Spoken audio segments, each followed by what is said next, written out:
يا مساء الخير والسعادة والجمال على عيونكم، كل سنة وانتم طيبين يا رب، دايما يعود علينا الأيام بالخير يا رب.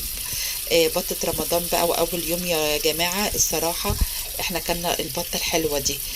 بسم الله ما شاء الله، يعني اللهم بارك. يعني أنا بحب اهوت ده أغسل الطيور كويس قوي. أنا كنت جايباها قبلها بيومين يعني، عشان تبقى يعني مغسولة كويس وملخمش نفسي واغسلها كده بسرعة، واحب اعملها في نفس اليوم. لا، انا بجيبها قبل، يعني قبلها بيوم او بيومين. سواء كانت فراخ او الايه يعني الطيور عموما يعني. بحب ان انا اشيل الريش شعر شعر، ما اخليش فيها ريش خالص. هي الصراحة كان فيها ريش اسود كده اللي هو في الجوانح دوت ومن ورا في ظهرها.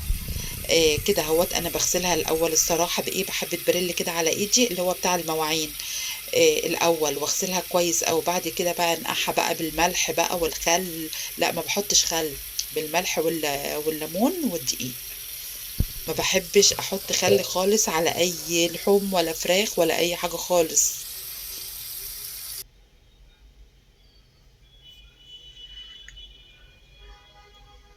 خلاص كده انا بعد بقى ايه ما شطفتها كذا مره بقى وظبطتها وخلاص بقى ما فضلش غير يوم. كنت قاعدة بقى كده على ورق الايه الاسترتش بقى كده في التلاجة. قلت بلاش احطها في الفريزر. زي ما احنا شايفين كده بقى زي الفل اهيت، وعينها بقى ان شاء الله. دخلت بقى كده على اول يوم رمضان بالايه بقى بالمسبك. شوفوا بقى انا عملت ايه النهارده بقى في ايه في اول فطار يوم رمضان.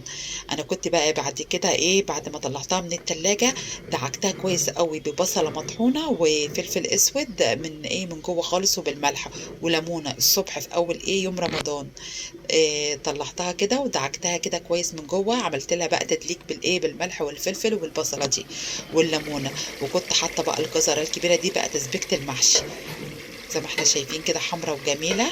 وكنت بقى حاطاه بقى في شوربه البطه بقى الحبهان والفلفل الاسود الحب والجزر. وهنا دي كمان ايه لحمه، هعمل كمان ايه يا جماعه لحمه. دي ماسوره كنت حطاها قبل ما ايه بقى قبل ما اسقط اللحمه في الايه في الشوربه. اللحمة اهيت انا عايزة ايه، عايزة شوربة لحمة، مش عايزة اعمل الاكل بشوربة البطة. شوربة البطة جميلة جدا، يعني محدش يطول شوربة البط الصراحة. بتبقى حلوة قوي في المحشي، ولو عملتي كمان بيها صينية رقاق. لكن انا يعني ايه بنحب يعني شوربة اللحمة. انا باكلها عادي يعني لو محشي بشوربة البط عادي. بس يعني عندي ممكن اولادي او زوجي يعني ما يحبوهاش قوي، يعني مع انه يعني احنا بنفضل يعني اللحمة دلوقتي كده، مش عارفة ليه انا عملت كده. يعني احنا برضو خدنا على شوربة اللحمة اكتر، وكمان بقى المواسير دوت انا حطاها بالعظم ده عشان اعمل ايه النهارده شوربة حلوة قوي، اعمل بيها صينية الرقاق الحلوة دي. والكوسة بقى محشية احطها في الفرن، وادي حلوة ورق العنب، يعني مش هقول لكم على طعمتها يا جماعة النهاردة.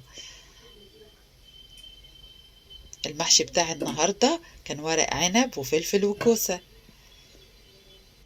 وفرشت برضه النهارده بقى ايه اول يوم رمضان في الزينه الحلوه اللي انا بقى مركباها في الشقه. شايفين البطه يعني ايه هي استوت قوي، وما حطيتهاش في الفرن. انا يعني حمرتها كده في الايه في الصينيه دي. هي استوت قوي زي ما احنا شايفين كده، هي ايه فتحت كده صدرها فتحه، بس كانت بقى ايه جوسي جدا يعني مستويه، بتبقى طعمها جميل. شايفين صينيه الرق حلوه ازاي، ولا محشي ورق العنب والملوخيه، وادي كمان ايه كمان السلطه والليمون المخلل ايه بالمعصفر. الليمون طبعا المعصفر والزيتون يعني لا غنى عن على الاكل يعني الصراحه. وكل سنه وانتم طيبين، والى اللقاء في فيديو جديد.